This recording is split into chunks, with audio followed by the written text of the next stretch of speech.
يسعد أوقاتكم أصدقائي، يعطيكم ألف عافية. وصفتنا لليوم رح تكون كيكة التفاح مع القرفة.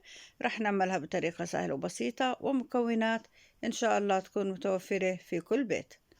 أصدقائي، إذا كنتوا بتشوفوني أو بتتابعوني لأول مرة على هذه القناة، بتمنى أنه تشتركوا في القناة وتفعلوا جرس التنبيهات حتى يوصلكم كل جديد.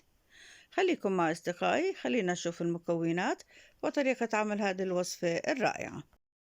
عندي هنا 4 حبات من البيض بدرجة حرارة الغرفة. راح أنزل عليهم ملعقة كبيرة من الفانيلا، أو تقريبا كيسين من الفانيلا. عندي هنا ملعقة من الخل، طبعا الخل الأبيض اللي استخدمته. هلا راح أخفقهم بشكل كتير منيح، وبعد هيك راح أنزل عليهم السكر. بعد ما اختلطت المكونات عندي، هلا راح أنزل عندي كوب ربع من السكر.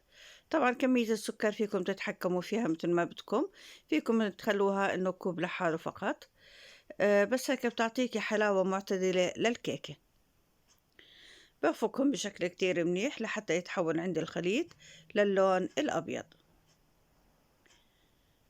هلا راح أضيف عليهم كوب من الحليب ونصف كوب من الزيت. طبعا الكوب اللي أنا استخدمته هون الكوب المعياري 200 مل. هلا راح أخفقهم بشكل كتير منيح، وبعد هيك راح نشوف باقي الإضافات. عندي هون للطحين، عندي كوبين ونص من الطحين. نزلت عليهم ملعقة كبيرة من البيكنج باودر ورشة من الملح. هلا رح أحركهم مع بعض بشكل جيد، وبعد هيك أنزلهم على الخليط السائل. طبعا الطحين أنا عندي هنا نخلته قبل بوقت. لازم إنه ننخل الطحين مرة أو مرتين قبل استخدامه في خليط الكيك.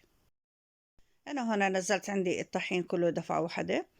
بعد هيك رح أخلطه بشكل كتير منيح لحتى إنه يطلع عندي خليط ناعم ما فيه أي تكتلات. وهاي خطوة كتير مهمة لحتى إنه ينجح معنا الكيك. طبعا بنخلطه بالطريقة هاي كلياته باتجاه واحد لحتى إنه نحافظ على وجود الهواء في الكيكة.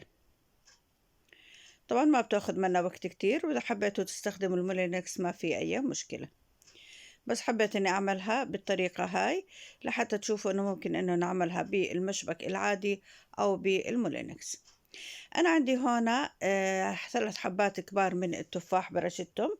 نزلت عليهم ملعقة كبيرة من القرفة، نصف ملعقة من الزنجبيل، ملعقتين من السكر الناعم البودرة، وعندي كمان ملعقة كبيرة من بودرة الكاكاو الخام اللي مش محلى. استخدمت كمان رشة من جوزة الطيب. طبعا هاي البهارات بتعطيني طعم كتير طيب لكيكة التفاح، طعم جدا رائع ومميز. بخلطهم بشكل كتير منيح، وبعد هيك رح انزلهم على الكيكة. هلا رح نشوف الطريقة اللي رح ننزلهم. في البداية أنا عندي هنا قالب الكيك، طبعا بطنته بالزيت والطحين. بعد هيك بنزل قسم من خليط الكيك اللي موجود عندنا، وهلا بحط عندي كل كمية التفاح اللي موجودة، وبرجع بكمل عليها بكمية الكيك اللي ضلت عنا. طبعا ما بدنا ننسى انه لازم بداية ما نعمل قالب الكيك بنشغل الفرن على درجة حرارة 180، النار من تحت والرف الشبكي في الوسط. بندخل الكيكة راح تاخذ معي من 40 ل 45 دقيقة، ولازم نتفقدها بالعود الخشبي. هلا هيك الكيكة جهزت عندي. بندخل العود الخشبي، وإذا طلع عندي ناشف طبعا رح أدخله من أكتر من جهة، وإذا طلع عندي ناشف بتكون استوت وجهزت الكيكة. هلا بعد هيك رح أغطيها عندي بقطعة قماش نظيفة، ورح أتركها لحد ما إنها تبرد شوي الكيكة وتهدى عنا. وبعد هيك رح ناخدها ونقطعها، وألف صحة وهنا. زينتها أنا عندي هنا بكمية قليلة من الشوكولاتة. طبعا هاي الشوكولاتة بعملها في البيت، اللي هي عبارة عن كوب من الحليب، نصف كوب من الزيت، و3 ملاعق من السكر، و3 ملاعق من بودرة الكاكاو. راح نحط وننكهها بملعقة صغيرة من الفانيلا، بنخلطهم بشكل كتير منيح في الخلاط طبعا ما عدا الزيت، وبعد هيك بنزل الزيت عليهم بشكل خيط لحد ما إنه يثقل عندي الخليط شوي.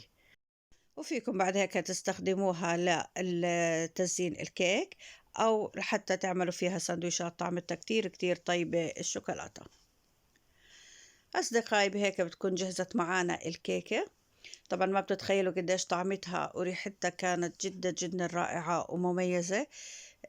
كيكة كتير طيبة، بهاراتها كتير بتعطيها طعم قوي وطعم رائع جدا.